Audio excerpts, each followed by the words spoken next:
कि सोमवती अमावस्या का महत्व क्या है, सोमवती अमावस्या का लाभ क्या है, हम शंकर की कैसे आराधना कर सकते हैं, हम शंकर को कैसे प्राप्त कर सकते हैं, शिव को पाने का तरीका क्या है। सोमवती साल भर में सोमवती अमावस्या 1 या 2 पड़ती है।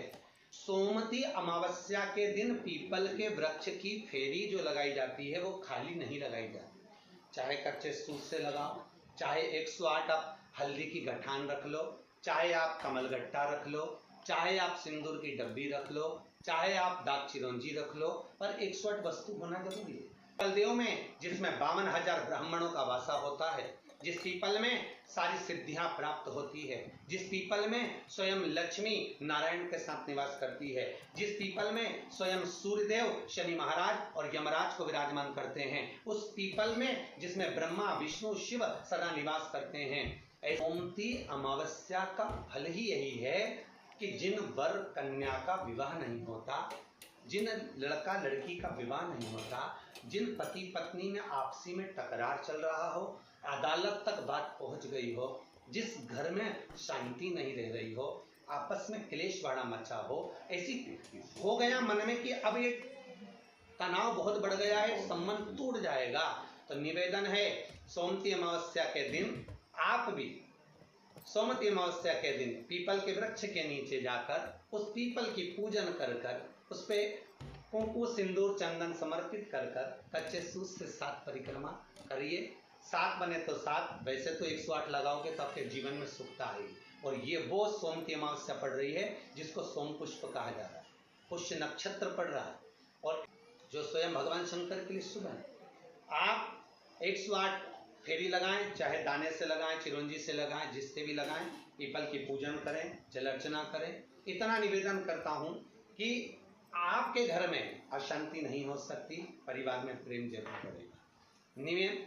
निवेदन है जिसके घर में क्लेश बहुत मचा हुआ है, या कोई पैसा खाकर चले गया, धन नहीं दे रहा, रुपया नहीं दे रहा और बहुत मशक्कत कर लिए, हाथ जोड़ लिया, पांव पड़ लिया, रुपया नहीं दे रहा, तो काली तिल्ली को पानी में गला दीजिए और पानी में गलाकर उसको सुबह पीस लीजिए। सोमवती अमावस्या के दिन सुबह पीस कर एक कटोरी में उसमें पीला चंदन मिला लीजिए, उसको लेकर जाइए। 1 लोटे में दूध और जल लेकर जाइए, 5 बेलपत्र लेकर जाइए, शंकर के मंदिर में पहुंचिए। शंकर जी के शिवलिंग को, वो जो तिल आपने पीसी है उस तिल को आप मिक्सर में मत पीसना, हाथ से कूटिए या कोई बैलन से या कोई वस्तु से उसको पीसिए और पीस कर उसका उत्तन तैयार करिए, उसमें चंदन मिलाकर शंकर के शिवलिंग को समर्पित करिए, शंकर के शिवलिंग को लगाइए।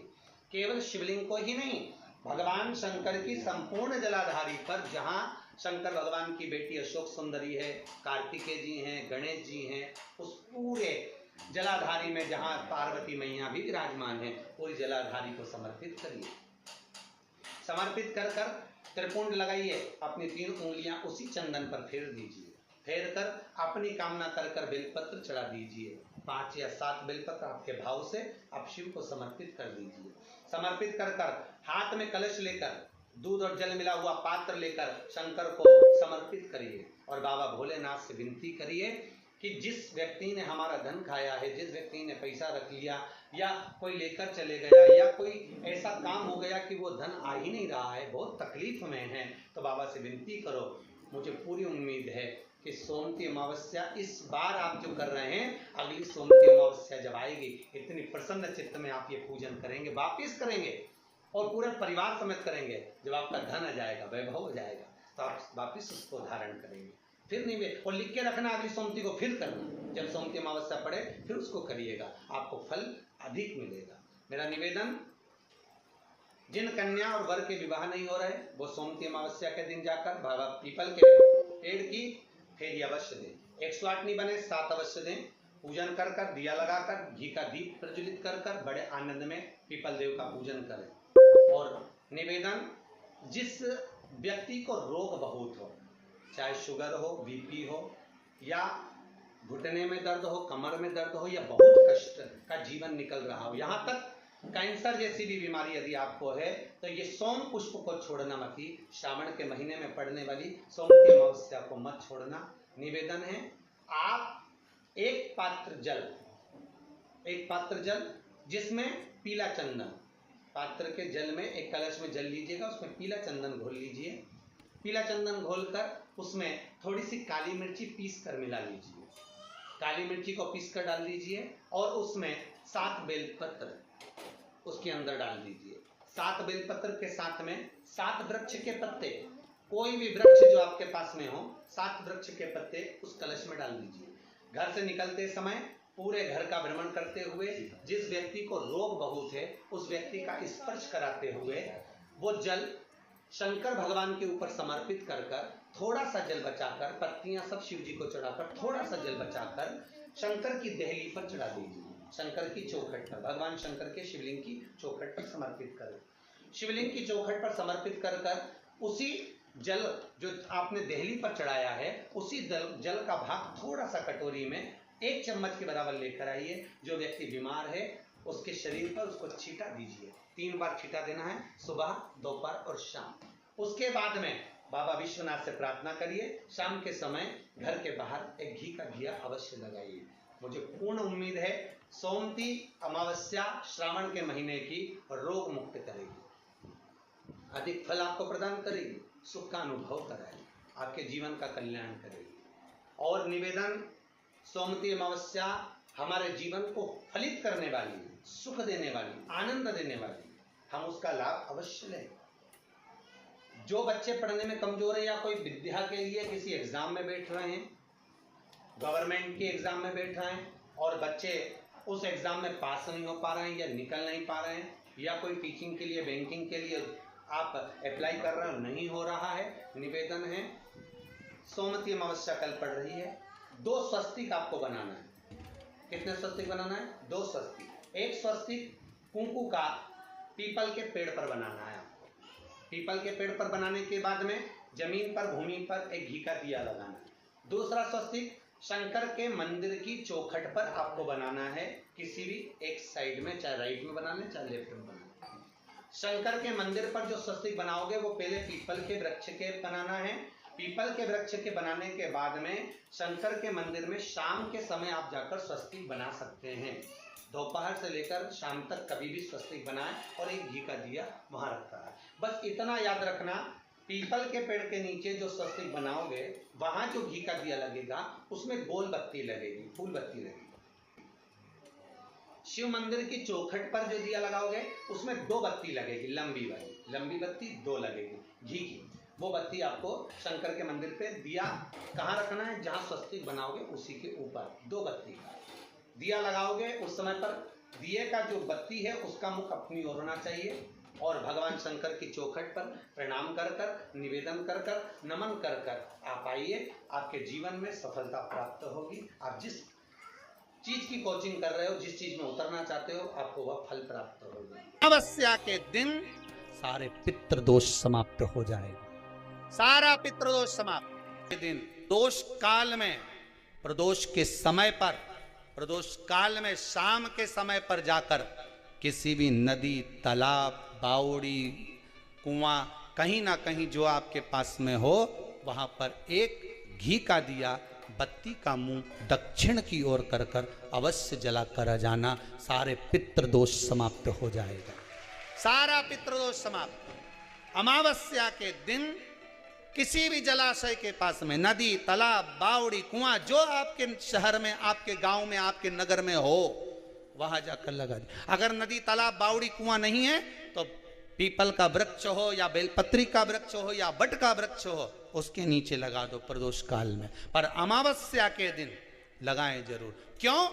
क्योंकि अमावस्या के दिन पितृ शाम के समय प्रदोष काल में शंकर भगवान का नाम जाप कर कर नदी, तालाब, बावड़ी पर पानी पीने जाते हैं। वहां से जल का आचमन कर कर पितृ अपने लोक को चले जाते हैं प्रदोष काल के समय पर। इसलिए प्रदोष काल में जलाशय के पास में, बावड़ी, कुआं, नदी, तालाब के किनारे पर दिया लगाया जाता है दक्षिण की ओर मुख कर कर बत्ती का।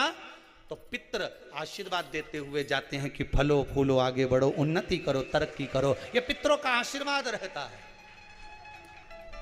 पितरों का वर रहता है। आप देंगे उसको मिलेगा। जिनके यहाँ पितृदोष होता है, काल सर्प दोष होता है, वास्तु दोष होता है, उनको ज़्यादा कुछ नहीं करना होना। महाराज, एक बेल का फल लीजिए। क्या लेना है? बेल का फल, बेलपत्री का जो फल होता है उसको ले लो। उसके अंदर का जो गुर्दा होता है, अंदर का जो भाग होता है, उसको निकाल लीजिए और उस बेल के फल में आटा सेक कर उसमें शक्कर मिलाकर उसको उसके अंदर भर लीजिए। अमावस्या के दिन सुबह 10 बजे से पहले उस बेल फल में जिसमें तुमने पंजेरी भरी है, आटा सेक कर भरा है शक्कर के साथ में, उसको अपने घर में घुमाने के बाद में जिसको काल सर्प दोष बताया है, पितृदोष बताया है या वास्तु दोष का स्मरण बताया है, घर में सब दूर घुमाकर अपने परिवार का हाथ का स्पर्श कराकर पीपल के पेड़ के नीचे तक खड्डा खोदकर उस बेलपत्र के उस फल को दाब दीजिए। उस फल को उसमें दबा दीजिए। महाराज, केवल एक अमावस्या करना रहता है, पितरों के दोष से मुक्ति मिलती है और हमारे घर के कार्य सफल होना प्रारंभ हो जाते हैं। कार्य की सफलता होती है, कार्य में सफलता प्राप्त होने लगती है। पितृदोष है, ये आपको कैसे मालूम पड़ेगा?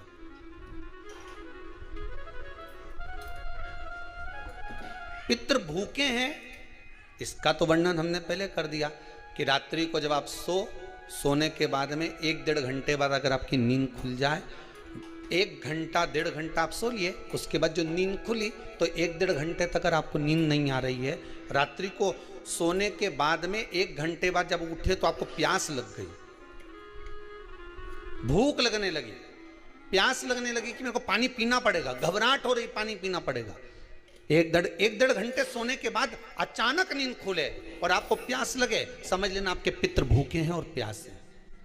भूखे और प्यासे हैं, उनको जल की जरूरत है। किसी भी नदी में, सरोवर में, कुंड में, बावड़ी में, तालाब में, आप तीर्थ में जाकर जब स्नान करते हैं तो स्नान करने के बाद एक काम का नियम बना लो कि अपने हाथ की अंजलि में जल लेकर अपने पूर्वजों को देना है। प्यासे रहते हैं, भाग मांगते हैं, प्राप्त करना। 3 वृक्ष पितरों के तुल्य हैं। पहला पीपल, दूसरा बट वृक्ष, तीसरा बेलपत्र का वृक्ष।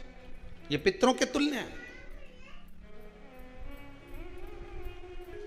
अगर आपको रात्रि में नींद नहीं आ रही है, ऐसा लगता है कि रात्रि को 1 घंटा 1.5 घंटा सोने के बाद कुछ गलत गलत विचार आने लगते हैं, नींद सुबह 3 बजे तक, 4 बजे तक नहीं आती, 4 बजे के बाद फिर नींद आती है, तो एक प्रैक्टिकल जरूर कर कर देखना। एक प्रैक्टिकल करने में क्या जाता है, प्रयास करने में क्या कुछ जाता है क्या? प्रैक्टिकल कर कर देखना कि कहीं सीओर वाला महाराज झूठ तो नहीं बोल रहा है, तो प्रैक्टिकल करने में कुछ नहीं जाए। 1 लोटा पानी लो, उसमें थोड़ा सा कच्चा दूध डाल लीजिए। पत्री का पेड़ या पीपल का पेड़ या बट का पेड़, इन पेड़ के नीचे ले जाकर उस दूध को दोपहर में सुबह 10 बजे से लेकर 12 बजे के बीच में ले जाकर चढ़ा दीजिए। रात्रि को फिर ना आपको प्यास लगेगी, ना भूख लगेगी, नींद एक बार लगी तो सुबह ही खुलेगी। प्रैक्टिकल करने में क्या जाता है? पानी डालने में तुम्हारा कुछ जाएगा? अरे बोलो तो सही, प्रैक्टिकल करने में क्या जाता है? कुछ भी नहीं बिगड़ेगा। ये तो बस जल डालोगे तुम्हारा ही कुछ अच्छा हो सकता है, बाबा की कृपा। 3 वृक्ष पितरों के तुल्य हैं। पहला जम के बोलिए पीपल, दूसरा बट वृक्ष, तीसरा बेलपत्री का वृक्ष। 3 पीपल के वृक्ष में 52,000 ब्राह्मण एक साथ निवास करते हैं, इसलिए पितृतुल्य है। बट वृक्ष ब्रह्मा जी के मस्तक से बना, इसलिए पितृतुल्य है। और बेलपत्री का वृक्ष माता पार्वती जी के अश्रु से बना।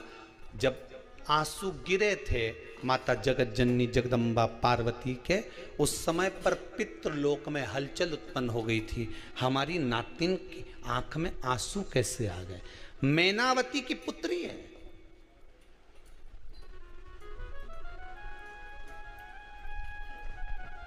पितरों की नातिन, इसकी अश्रु कैसे गिर गए? पार्वती जी ने कहा ये आंसू नहीं, मेरा पुण्य भाग प्रकट करती हूं बेलपत्री के रूप में। तो पितरों ने वर दिया था कि ये बेलपत्री का वृक्ष हमारा आशीर्वाद है, इसके नीचे अगर कोई दीप लगाता है, शिव को स्पर्श कर चढ़ाता है, उसके पितरों की शांति होगी। हम स्वयं उसको आशीर्वाद देने के लिए पधारेंगे। बेलपत्र का वृक्ष पितृ तुल्य। तो रात्रि को अगर भूख लग रही है, प्यास लग रही है, तो पितृदोष। दूसरा पितृदोष का लक्षण बताया, घर में कोई शुभ कार्य ना हो, वंश की वृद्धि ना हो, 1 रुपये कमाओ, 1.25 रुपये खर्च हो रहे हैं, पैसा 10 जगह से कमाई आ रही है पर घर में टिक नहीं पा रही है, आया गया, पितृदोष। जरा सी कटोरी पड़ी है, उसके पीछे विवाद चालू हो जाए, पानी ढुल गया, उसके पीछे विवाद हो जाए, या छोटी छोटी बात में घर में क्लेश मचा हुआ है, पितृदोष है। समझ लो हमारे पूर्वज हमसे खुश नहीं, प्रसन्न नहीं। सारी दुनिया के लोग तुमसे कह रहे हैं तेरे घर में पितृदोष है, 1 रुपये कमाते हो, 1.25 रुपये खर्च होता था, मानसिक टेंशन बना रहता है। घर में एक व्यक्ति बीमार है, ठीक हुआ, दूसरा बीमार पड़ गया, दूसरा ठीक हुआ, तीसरा बीमार पड़ गया, तीसरा ठीक हुआ, चौथा बीमार पड़ गया। मतलब कहीं ना कहीं पितृ का भाव, पितृदोष का वर्णन। किसी ने कहा तुमसे कि तेरे यहाँ पितृदोष है, तूने ब्राह्मण को भोजन करा दिया, पिंडदान करा दिया, तर्पण करा दिया, तिलांजलि करा दी, गया जी का श्राद्ध कर दिया, हरिद्वार चली गई, वहां पिंडदान करवा दिया, ब्राह्मण भोज करवा दिया, तिथि पर भोजन करवा दिया, सब कुछ करवा के देते। अब एक काम और करके देख, एक काम और करके देख लो।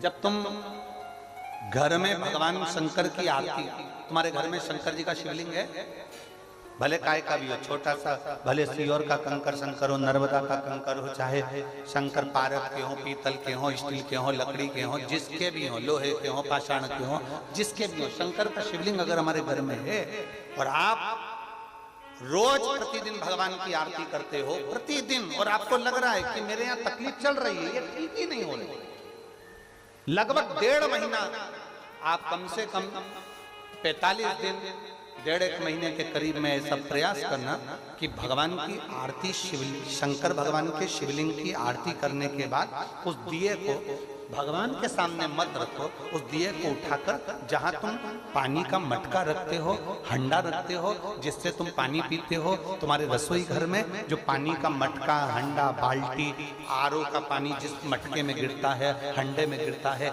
जिसको हमारे यहाँ पितरों का स्थान कहते हैं, उस स्थान पर, उस मटके के पास में, उस हंडे के पास में, उस बाल्टी के पास में, जहां रसोई घर में पानी रखते हो, उस रसोई घर में पानी जहां रखते हो, उसके पास में उस दिए को भगवान के सामने नहीं रखना। आरती उतारने के बाद उस दिए को ले जाके सीधे परिंडे के पास में, उस हंडे के पास में, मटके के पास में उसको रखो।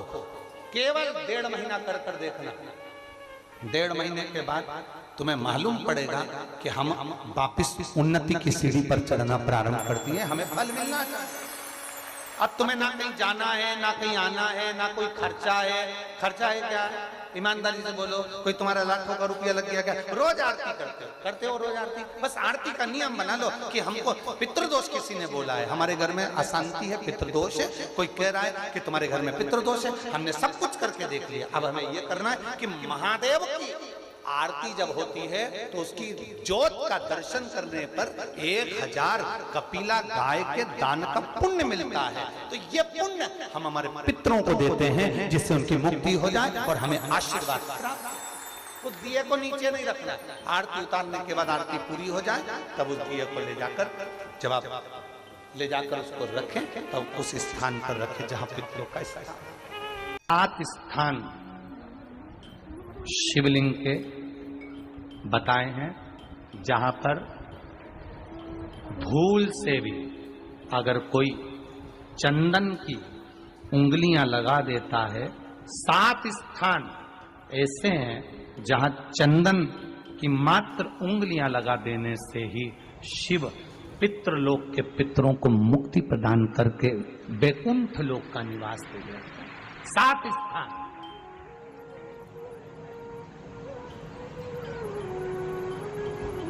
और वो 7 स्थान जो चंदन के बताए गए हैं, पहला भगवान देवाधिदेव महादेव के शिवलिंग पर चंदन का लेपन, समझ लेना जरा बहुत अच्छे से। आपको लगता है स्वप्न में कोई मुर्दे दिख रहे हैं, या कोई जल रहा है, या कोई मर रहा है, या कोई चला गया है, ऐसा भय लगता है। बच्चों को मानी भेजूंगी ऐसा हो जाएगा, पति को मानी भेजूंगी ऐसा हो जाएगा, कोई हमारे कोई गलत तो नहीं कर रहा है, आपको लगता है। 7 स्थान चंदन के बताएं महाराज। पहला शिवलिंग, दूसरा जहां गणेश जी का स्थान है, मालूम है ना सबको, जम के बोलो जरा, मालूम है ना सबको, जहां गणेश जी का स्थान है वहां अलग से गणेश जी बैठे, वहां नहीं, शिवलिंग में जलाधारी के ठीक सामने, राइट में गणेश, लेफ्ट में कार्तिकेय, बीच में अशोक सुंदरी। तो पहला चंदन बाबा के शिवलिंग पर, दूसरा गणेश जी पर चंदन की उंगली, तीसरा षडानंद कार्तिकेय पर चंदन की उंगली, चौथा अशोक सुंदरी पर चंदन की उंगली, पांचवा जलाधारी पर चंदन की उंगली, छठा जो शिवलिंग का जल बह रहा है इसके ठीक विपरीत की ओर चंदन की उंगली, और 7वां चंदन नंदी के मस्तक के ऊपर जो 2 सींग लगे रहते हैं उस पर चंदन की उंगली। ये कब लगाई जाती है?